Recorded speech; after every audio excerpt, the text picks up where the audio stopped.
More than 45,300 से ज़्यादा species threaten और एक्सटिंक्शन के करीब पहुंच चुकी है, जिसमें से सिर्फ 28% स्पीशीज़ ऐसी है जिसको अभी तक असेस किया गया है। रेस्ट ऑफ द स्पीशीज़ के बारे में हमारे पास कंप्लीट इन्फॉर्मेशन नहीं है। किस तरह से over the period different kind की जो स्पीशीज़ थी वो कंटिन्यूसली एक्सटिंक्शन के वर्ज पर पहुंच चुकी है और कौन कौन सी एक्सटिंक्ट हो चुकी है। इसके साथ ही अभी तक लगभग 5 से ज़्यादा मास एक्सटिंक्शन हो चुके हैं, जिसमें से जो फर्स्ट एक्सटिंक्ट था वो था लगभग ऑर्डोविशियन पीरियड के अंदर लगभग 447 मिलियन ईयर्स अगो। फिर सेकेंड वन था वो था Devonian 378 million years ago. Third one Permian 252 million years ago and fourth Triassic period 199 years ago and the most recent Cretaceous period लगभग 66 मिलियन ईयर्स अगो। इसके बाद हम जानने की कोशिश करेंगे किस तरह से जो रेड डेटा बुक है, IUCN की लिस्ट है, वो किस तरह से कैटेगराइज करती है कि डिफरेंट जो फ्लोरा एंड फोना की कंडीशंस है वो किस तरह से थ्रेटन हो रही है या किस तरह से वो एक्सटिंक्शन के वर्ज तक पहुंच रही है। उसमें डिफरेंट काइंड की कैटेगरीज है कि किस तरह से हम प्लेस करेंगे डिफरेंट स्पीशीज़ को इसके अंदर। उसके बाद गवर्नमेंट ने इसके ऊपर अलग अलग किस तरह के इनिशिएटिव लिए हैं ओवर द वर्ल्ड, किस तरह की ट्रीटीज एंड किस तरह के ट्रूस फाइल किए गए हैं, जिसकी वजह से जो आने वाली स्पीशीज़ या जो अभी तक स्पीशीज़ बच चुकी हैं उनको किस तरह से सेव कर सकते हैं। चलिए जानते हैं आज की इस वीडियो में।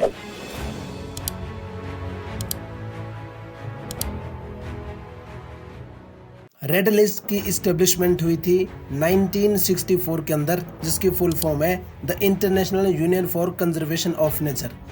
जो रेड लिस्ट के अंदर थ्रेटन स्पीशीज़ है, ये एक बहुत ही अच्छा और कॉम्प्रिहेंसिव टूल है जो बताता है कि ग्लोबली कंजर्वेशन का स्टेटस क्या है एनिमल, फंगी और प्लांट स्पीशीज़ के लिए।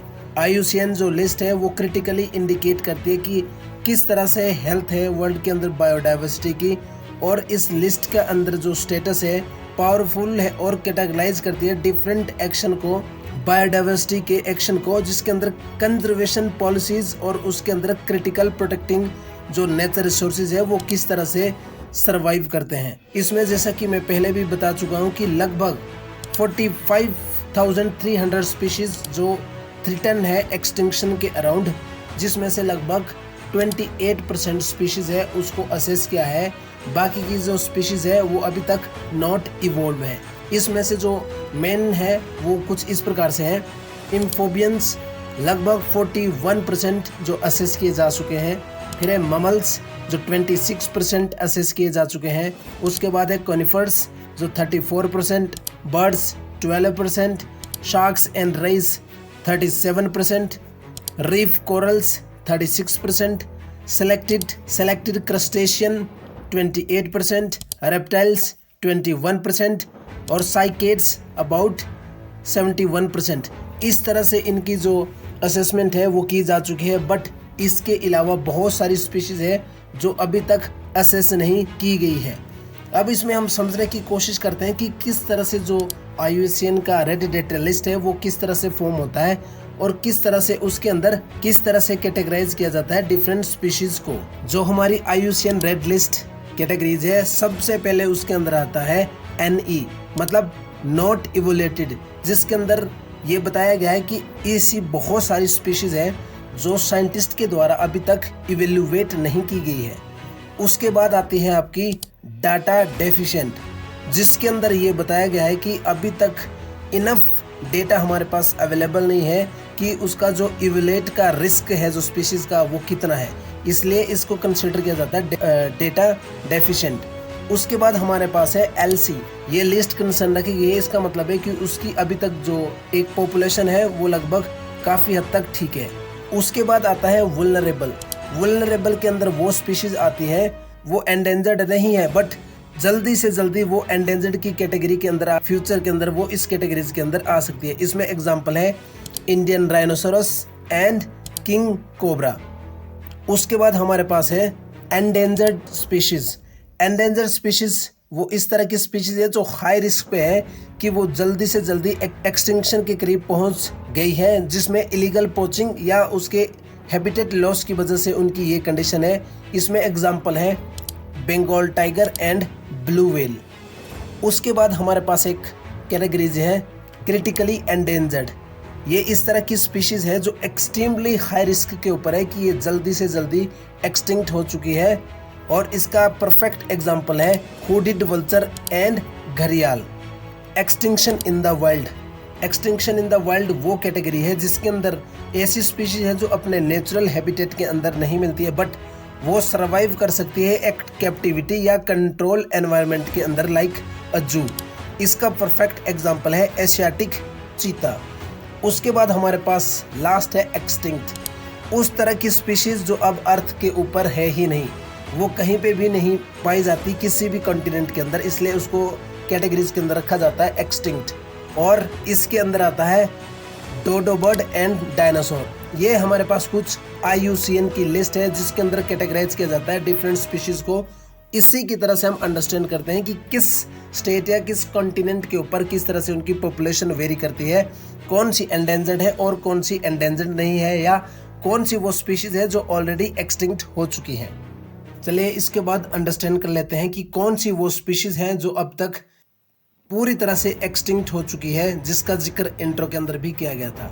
डोडो बर्ड एक्सटिंक्ट हो गया था 1690 के अंदर, क्योंकि ये प्रेडेट किया गया था पिग्स एंड केट के द्वारा। उसके बाद है स्टेलर सी काउ जो 1768 के अंदर एक्सटिंक्ट हो गया था। इसको हंटिंग फर और उसके ऑयल के लिए किल किया जाता था। उसके बाद है 1817 के अंदर लेब्राडोर डक जो एक्सटिंक्ट हो गया था ह्यूमन कंपटीशन, मसल और अदर शेलफिश के लिए। उसके बाद 900 में जो रॉकी माउंटेन्स लोकस्ट है उसको वो एक्सटिंक्ट हो गया था अपने हैबिटेट में, क्योंकि उसका कन्वर्जन हो गया था एक फार्म लैंड की तरह। उसके बाद है 1936 के अंदर थैलासीन जिसको एक तस्मेनियन टाइगर या वुल्फ भी बोलते हैं। इसके एक्सटिंक्शन का मेन रीजन था हंटिंग, हैबिटेट लॉस और कंपटीशन विद डॉग्स। उसके बाद 1952 के अंदर डेप वाटर किस्को फिश, इसके एक्सटिंक्शन का मेन कॉज था competition and predation by introduction of species. अलग अलग स्पीशीज के द्वारा इनको प्रेडेट किया गया था फिशेज के द्वारा, इसलिए ये भी एक्सटिंक्ट हो चुकी है। उसके बाद है 1962 हवाई शार्प फ्लावर एक्सटिंक्ट हो गया था कम्प्लीटली, क्योंकि इसके जो हैबिटेट है उसको कन्वर्जन किया गया था मिलिट्री इंस्टॉलेशन के लिए। उसके बाद है 1989 के अंदर गोल्डन टोड, ये एक्सटिंक्ट हो गया था क्लाइमेट चेंज की वजह से, और उसके और भी इम्पैक्ट हो सकते हैं। उसके बाद लगभग 2004 के अंदर रिसेंट जिसमें सेंट हेलेना ऑलिव ट्री ये एक्सटिंक्ट हो गया था लॉगिंग की वजह से और अनदर प्लांटेशन की वजह से। अब बात कर लेते हैं 5 मास एक्सटिंक्शन के बारे में, जो अभी तक 5 बार लगभग सबसे ज़्यादा पास्ट के अंदर मास एक्सटिंक्शन हो चुका है, जिसमें बहुत सारी स्पीशीज है वो एकदम एक्सटिंक्ट हो चुकी थी। तो सबसे पहला मास एक्सटिंक्शन हुआ था लगभग लेट ऑर्डोविशियन पीरियड के अंदर लगभग 447 मिलियन ईयर्स अगो, जिसमें एक्सटिंक्शन का मेन कॉज था आपका ग्लेशिएशन और ग्लोबल कूलिंग और साथ में सी लेवल का लो होना। इसमें जो स्पीशीज मास एक्सटिंक्शन की भेंट चढ़ी वो थी आपकी ब्रायोजोन्स, रीफ बिल्डिंग, ब्रांचोपोड्स, ट्राइलोकबाइट और ग्रेप्टोलाइट्स और कॉन्डोन्स थे, जो इसकी वजह से लगभग कंप्लीटली डिस्ट्रॉयड हो चुके थे। उसके बाद जो दूसरा मेजर मास एक्सटिंक्शन हुआ था लेट डिवोनियन पीरियड के अंदर लगभग 378 मिलियन ईयर्स अगो, जिसमें बहुत सारे मेरीन स्पीशीज एक्सटिंक्ट हो गई थी, इंक्लूडिंग कोरल्स, ब्रांकियोपोड्स, सिंगल सेल्ड और फोरामिनिफेरान्स एंड कोज्ड। इनका जो एक्सटिंक्शन का कोज था वो लगभग ठीक प्रकार से अभी तक अंडरस्टूड नहीं किया गया है। उसके बाद जो तीसरा मेन मास एक्सटिंक्शन का पीरियड था वो था लगभग एंड प्रीमियन ईरा के अंदर लगभग 252 मिलियन ईयर्स अगो, जहां पे अर्थ का जो लार्जेस्ट एक्सटिंक्शन का इवेंट था वो हुआ था। इसके अंदर मेरीन स्पीशीज जिसमें ट्राइलोक्टोबाइट प्लस इंसेक्ट और बहुत सारे जो टेरिटोरियल एनिमल थे वो भी खत्म हो चुके थे। मोस्ट जो साइंटिफिक इसका एविडेंस है वो सुजेस्ट करता है कि इसका जो मेन कॉज था वो था ग्लोबल वार्मिंग और एटमॉस्फेरिक के अंदर जो अलग अलग चेंज हुए थे और वोल्केनिक eruption हुआ था जो आज के दिन साइबेरिया के अंदर है, जो इसका मेन रीजन बताया जाता है। उसके बाद है फोर्थ जो लेट ट्राइसिक पीरियड के अंदर लगभग 199 मिलियन ईयर्स अगो हुआ था, जिसमें एक्सटिंक्शन हो गया था मेरीन स्पंजेस, गैस्ट्रोपोड्स, बिवाल्व्स और केफेलोपोड्स, ब्रांकियोपोड्स एज वेल एज सम टेरिस्टोरियल जो इंसेक्ट वगैरह थे, वर्टिब्रेट थे, वो एक्सटिंक्ट हो चुके थे विद मैसिव वोल्केनिक इरप्शन की वजह से, जिसकी वजह से मेरीन लाइफ ही कंप्लीटली खत्म हो गई थी और नाउ वो आज के टाइम पे अटलांटिक ओशन के करीब है।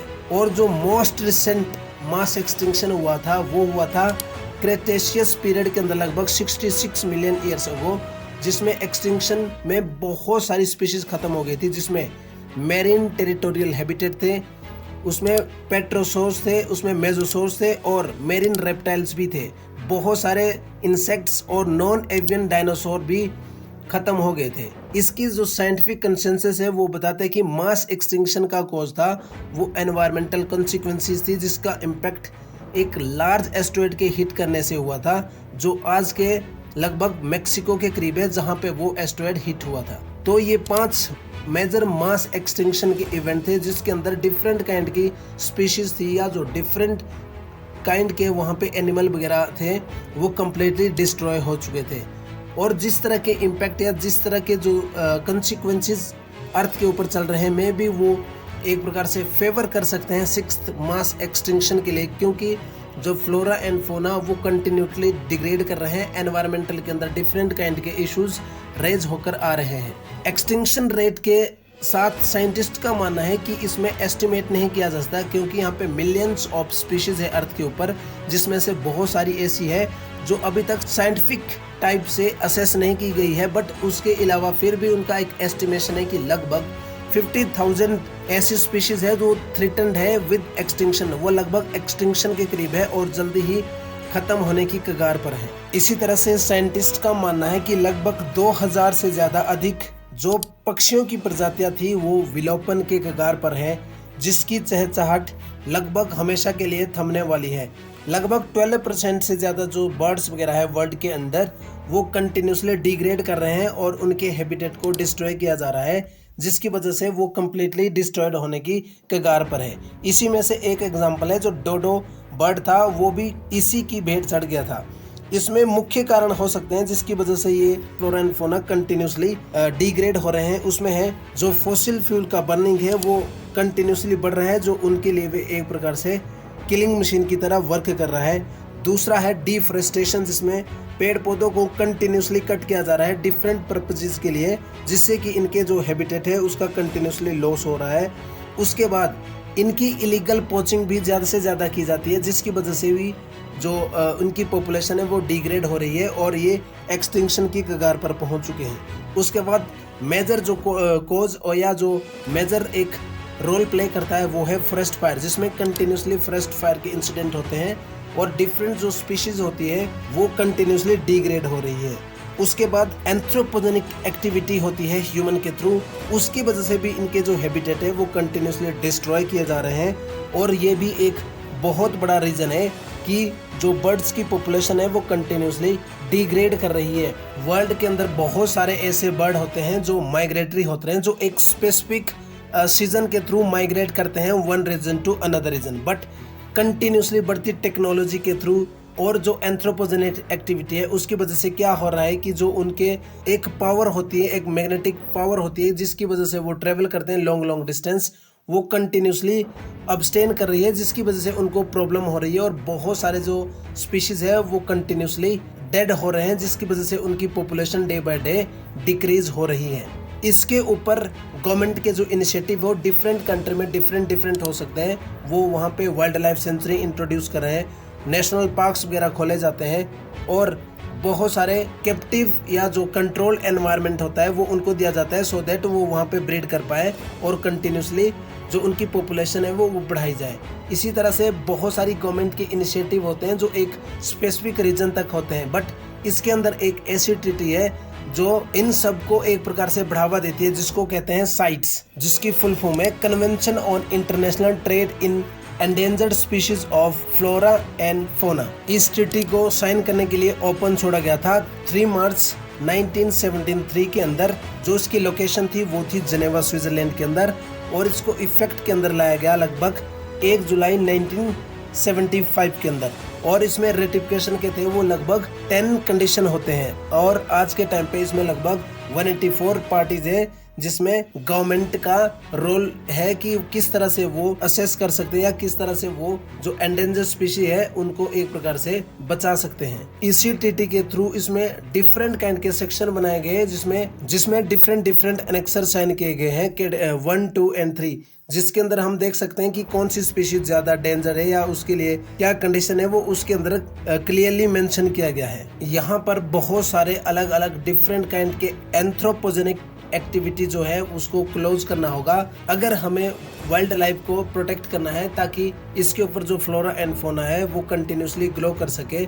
जिस तरह से ह्यूमन कंटिन्यूसली एक्टिविटी परफॉर्म कर रहा है और ये पॉपुलेशन डिग्रेड होती जा रही है, इसमें कोई शक नहीं है कि जो नेक्स्ट एक्सटिंक्शन होगा वो लगभग जल्दी ही होने की कगार पर होगा, क्योंकि जिस तरह से इनके नेचुरल हैबिटेट खत्म किए जा रहे और ये जो फ्लोरा एंड फ्लोरा की स्पीशीज खत्म की जा रही है, इसमें क्या है कि जितने भी आपके एनिमल्स, बर्ड्स या ह्यूमन बीइंग है वो एक दूसरे के साथ कनेक्टेड है, और जिस तरह से इनका बॉन्ड धीरे धीरे खत्म होगा तो ये फूड चेन को भी इसी तरह से वायलेट करते रहेंगे। और अगर इस तरह से चलता रहा तो जो एक दूसरे की डिपेंडेंसी एक दूसरे के ऊपर है वो कंटिन्यूसली खत्म होती जाएगी, और वो दिन दूर नहीं जब ये पूरी की पूरी मानव सभ्यता और ये सारी की सारी चीजें हैं ये कंटिन्यूसली डिग्रेड होती रहेगी और एक दिन मास एक्सटिंक्शन के अंदर चेंज हो जाएगी।